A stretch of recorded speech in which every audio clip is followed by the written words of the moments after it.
नमस्कार दोस्तों, मैं सुनील कुमार आपका स्वागत करता हूं आपके अपने चैनल क्या ऐसा होता है में। दोस्तों, जैसे कि हम सब लोग बहुत अच्छी तरह से जानते हैं, आखा तीज 22 अप्रैल एक महत्वपूर्ण त्यौहार, क्योंकि बैसाख का महीना लगने वाला है। बैसाख का महीना लग जाएगा, उसके पश्चात का सबसे पहला मुहूर्त होता है अखतीज का। आखा तीज बोलते हैं, काफ़ी लोग अक्षय तृतीया बोलते हैं। ये त्यौहार एक ऐसा त्यौहार है कि ये मान लो कि ये आपको ना सर्व मनोकामना सिद्धि देता है। सर्व मनोकामना सिद्धि, आपका उद्देश्य कुछ भी हो, कुछ भी आपने सोचा हो, कुछ भी आपका संकल्प हो, वो सारे उद्देश्य इस तिथि को पूरा होते हैं। बताया जाता है, मान्यता है इस बारे में लोगों की। ठीक है, अच्छा। और बैसाख का महीना तो वैसे ही एक बहुत अच्छा महीना माना जाता है, क्योंकि चैत्र में जब हिंदू नववर्ष शुरू होता है तो उसके पश्चात का जो महीना बैसाख का महीना होता है बहुत अच्छा माना जाता है। ठीक है, अच्छा। तो इसीलिए दोस्तों, काफी लोगों की इच्छा होती है कि कुछ नया कार्य करने की, या फिर अपने ऊपर से कुछ दोषों को मिटाने की, क्योंकि लोगों को जानकारी होती है कि मेरे ऊपर राहु का कोप चल रहा है, या फिर केतु का चल रहा है, या शनि की महादशा चल रही है, कुछ भी चल रहा है। तो दोस्तों, वैसे हर प्रकार के दोषों से मुक्ति पाने के लिए सनातन धर्म में कुछ उपाय बताए गए हैं, कुछ मंदिर बताए गए हैं, कुछ स्थान बताए गए हैं, कुछ विधिवत जो वैदिक तरीके बताए गए हैं कि जिसके माध्यम से आप लोग अपने दोषों से मुक्ति पा सकें। अगर मैं बात करता हूं काल सर्प दोष की, आजकल न जाने कितने लोग ऐसे हैं जो काल सर्प दोष से मुक्ति पाने के लिए जगह जगह पूजा करा रहे हैं। न जाने कितने लोग हैं।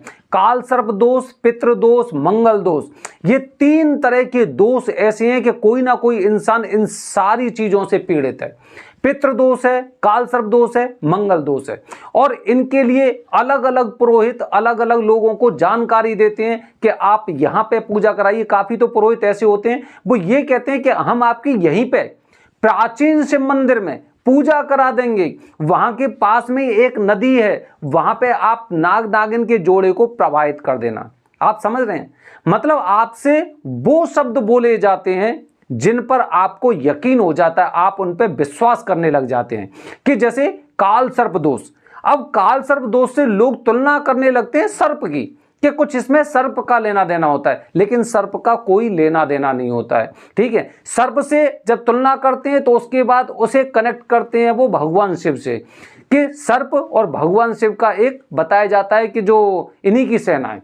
ठीक है, और उस सर्प भगवान शिव से कनेक्ट करने के बाद उसे जोड़ दिया जाता है कि आप इसे प्राचीन शिव मंदिर में पूजा कराइए। ठीक है, सर्प से ही नाग नागिन का लॉजिक लोगों के समझ में आया कि आप इन्हें प्रभावित कर देते हैं तो नाग नागिन खुश हो जाते हैं। कुछ भी नहीं है ऐसा, बिल्कुल नहीं है। ये राहु और केतु की युति से योग बनता है, इसमें सर्प नाम की कोई चीज ही नहीं है। बस उस तरह का दोष बनता है, मतलब जैसे अनंत काल सर्प दोष हो गया, या वासुकी हो गया, कुलुक हो गया, शंखपाल हो गया, घातक हो गया, शंखचूड़ हो गया, मतलब इस तरह की जो दोष, जो नाग थे ना, उन नागों के नाम पर ही इस काल सर्प दोष के नामों को रखा गया है। इसीलिए लोग उनसे कनेक्ट करने का प्रयास करते हैं दोस्तों। बल्कि ऐसा कुछ भी नहीं है, राहु और केतु की युति होती है, उस युति के अनुसार ही काल सर्प दोष बनता है। ठीक है, तो आपके पुरोहित आपको अच्छी तरह से जानते हैं कि आपसे कौन सी बात बोलनी चाहिए जिससे कि आप उनकी बातों में आएं और उस कार्य को कराएं। काल सर्प दोष, पितृ दोष की पूजा अगर आप अपने घर के आसपास या ऑनलाइन करा रहे हैं तो उसके दुष्परिणाम आपको कुछ दिनों बाद देखने को मिलेंगे, और आप ये कहेंगे कि जब से मैंने पूजा कराई है तब से मेरी स्थिति बहुत ज्यादा खतरनाक और दयनीय होती जा रही है। कभी भूल कर भी इस प्रकार की गलतियों को ना करें। मैं बताऊंगा आपको कि ऐसी पूजाएं आपको क्यों नहीं करानी चाहिए अपने घर पर और किसी आसपास के अपने शिवालय में या ऑनलाइन। ठीक है, आज मैं दोस्तों अपने वीडियो के माध्यम से जानकारी आपको देने जा रहा हूं कि जब आप काल सर्प दोष की पूजा उज्जैन में कराने जा रहे हैं, महाकालेश्वर मंदिर में कराने जा रहे हैं, तो आपको कुछ बातों का विशेष रूप से ध्यान रखना चाहिए। कुछ भी ध्यान रखना चाहिए। जो बातें मैं आपको बता रहा हूं वो बातें बेहद महत्वपूर्ण हैं, और आप ये मानिए कि ये बातें जब आप जाएंगे ना, जब आप काल सर्प दोष की पूजा कराने जब उज्जैन जाएंगे तो आपको ये बातें ध्यान आएंगी, और ध्यान रखने के साथ आपके काम भी आएंगी। समझ रहे हैं? अच्छा, सबसे पहली बात, जैसे मैं आपको बता चुका हूं कि कालसर्प दोष से मुक्ति पाने का सर्वोत्तम स्थान त्र्यंबकेश्वर है।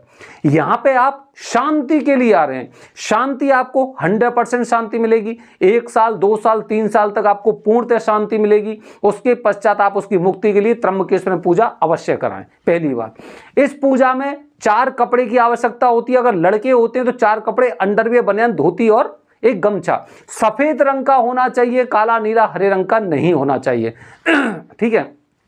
अगर महिला है या लड़की हैं, सलवार सूट पहनती हैं या साड़ी पहनती हैं, तो उन्हें सफेद कपड़े नहीं पहनने चाहिए। ठीक है, सफेद नहीं पहनने चाहिए। उसके साथ काला, नीला, हरा रंग भी नहीं होना चाहिए। अपने लिए वो सूट या साड़ी का इंतजाम कर रहे हैं तो वो रंगीन कपड़े अपने लिए पूजा के लिए रहें। ये कपड़े वो होते हैं जब आप नदी में स्नान करने के पश्चात, नहाने के पश्चात इन्हें पहनते हैं, पूजा होती है इन कपड़ों को पहनकर, और ये कपड़े वहीं पे छोड़े जाते हैं। ठीक है, मैं आपको एक एक जानकारी दे रहा हूं जिससे आपके दिमाग में कुछ ऐसे सवाल उत्पन्न ना हो कि आप बार बार बेवजह से फोन करें छोटी मोटी चीजों की जानकारी के लिए। ठीक है। अच्छा, ये कपड़े के बारे में हो गया। अच्छा, दक्षिणा के बारे में बता रहा हूं। दक्षिणा वहां पर 1500 रुपए से शुरू होती है। अगर आप राम घाट पे, नरसिंह घाट पे पूजा करा रहे हैं, 1500 2000 रुपए से पूजा शुरू होती है। ठीक है। मंदिर में भी, मंदिर परिसर में अगर आपको पूजा करानी है तो वो भी करीब 3 साढ़े 3 हजार से शुरू होती है और वो आगे काफी हद तक जाती है। हम 3 साढ़े 3 हजार वाली पूजा जो हमारे गुरुजी हैं उनसे हम नहीं कराते, वो खुद नहीं कराते। उन्होंने मना किया कि 3 साढ़े 3 हजार वाली पूजा हम नहीं करेंगे। ठीक है, वो पूजा कराते हैं 5100 रुपए वाली, जैसे कि मैं आपको जानकारी दे चुका हूं। ठीक है, 1500, 1600, 2000, 3100, 2100, 5100, ये पूजा निर्भर करती है आपके पैसे के ऊपर। 1 चौकी है, 2 चौकी है, 3 चौकी है, या फिर उन पर कितनी सामग्री, कितने कलश रखे हुए हैं, कितने नाग देवता की पूजा होगी, गणेश जी की कौन सी पूजा होगी, ये उस पर निर्भर करता है। काफी लोग 5100 सुन के और 3100 में या 2100 में पूजा कराते हैं। वो लोग बाद में ये कहते हैं कि भाई मैं तो बहुत सस्ती में पूजा कराया, लेकिन पूजा के फल उस तरह से नहीं मिले जिस तरह से मिलने चाहिए थे। ठीक है दोस्तों। अच्छा, तो ये मैंने आपको जानकारी दक्षिणा बता दी। सबसे पहले जब आप उज्जैन जा रहे हैं, महाकालेश्वर में आप कालसर्प दोष की पूजा कराने जा रहे हैं, 1 दिन पहले आपको उज्जैन जाना चाहिए। 1 दिन पहले जाने के पश्चात आप वहां पे महाकाल बाबा के दर्शन करिए। सुबह उठने के पश्चात भी आपको, नहाने के बाद शिप्रा नदी में स्नान करने के पश्चात आपको बाबा महाकाल बाबा के दर्शन करने, और जैसे ही आपकी पूजा हो जाती है, पूजा करने के बाद भी आपको दर्शन करने हैं, क्योंकि ये जानकारी आपको कहीं नहीं मिलेगी।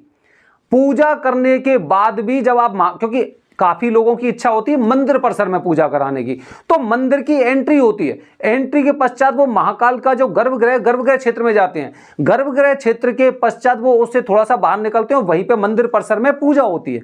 अब पूजा के लिए, अब उन्हें द्वारा अगर महाकाल के दर्शन करने हैं तो वो द्वारा उसी रास्ते से नहीं जा सकते, बल्कि मंदिर के गेट से बाहर निकल के, मंदिर से बाहर निकल के फिर द्वारा से चक्कर काट के उन्हें यहाँ पे आना पड़ेगा। ठीक है, तो ऐसे उन्हें दर्शन करने चाहिए, बहुत जरूरी होता है। ठीक है, तो 1 दिन पहले आइए। 1 दिन पहले आने के पश्चात यहाँ पे स्नान करना है, वहां पे रहिए, बाबा की पूजा करिए, बाबा से विनती करिए, एक तरह से उनके सामने अर्जी लगाइए कि मैं इस दोष से मुक्ति पाने के लिए उज्जैन में आया हूं, महाकाल बाबा मेरे उद्देश्य को आप सफल करें। फिर सुबह आप स्नान करने के पश्चात आपकी पूजा होगी। पूजा करने के बाद आपको मंदिर के दर्शन करने हैं। अच्छा, ये जो बाबा जी हैं, ये बाबा जी आपको एक पर्ची देंगे। ये बाबा जी आपको एक पर्ची देते हैं पूजा करने के पश्चात, और ये पर्ची इतनी महत्वपूर्ण होती है, इतनी महत्वपूर्ण होती है कि जब आप घर पे जाकर इसे खोलेंगे तो आपको कुछ समझ में आएगा। बाबा जी आपको कुछ इस बारे में जानकारी देंगे। ये पर्ची लोगों को पैसों में नहीं मिल पाती। इसके अंदर जो अद्भुत चीज होती है, अद्भुत अद्भुत बता रहा हूं मैं, इस पर्ची के अंदर से ये मान लो कि आपके सारे कष्टों के निवारण की एक दवा है। ये बाबा जी देते हैं पर्ची, क्योंकि जब हम इनके पास गए थे तो हमने इन्हें, किन्हीं को पूजा करने के पश्चात उस पर्ची को देते हुए देखा था। हमने पूछा था तो उन्होंने उस बारे में कोई जानकारी नहीं दी।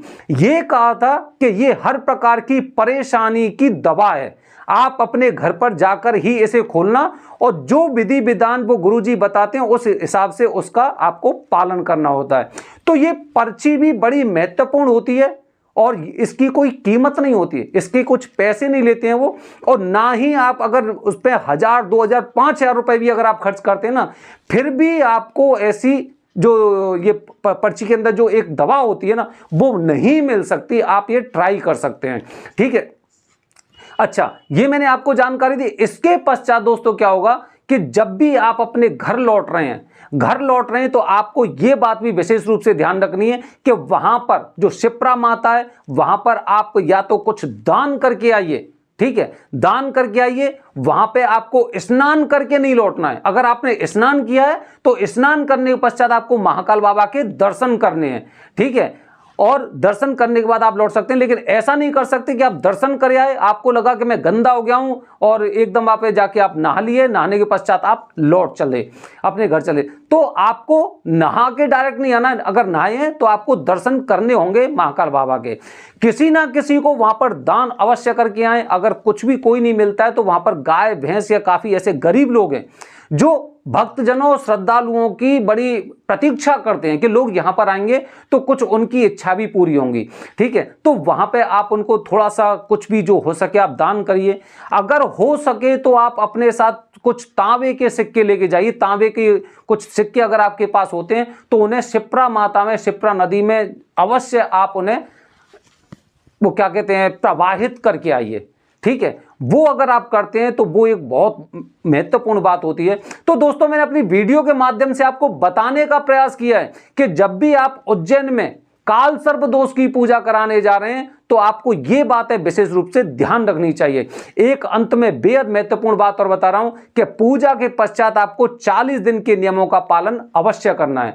40 दिन के नियमों का पालन अगर आप नहीं कर पा रहे हैं तो फिर आप ये मान लो कि आपकी पूजा की कोई गारंटी नहीं है कि वो पूजा आपकी सफल होगी। बने रहिए हमारे चैनल के साथ दोस्तों। हर हर महादेव।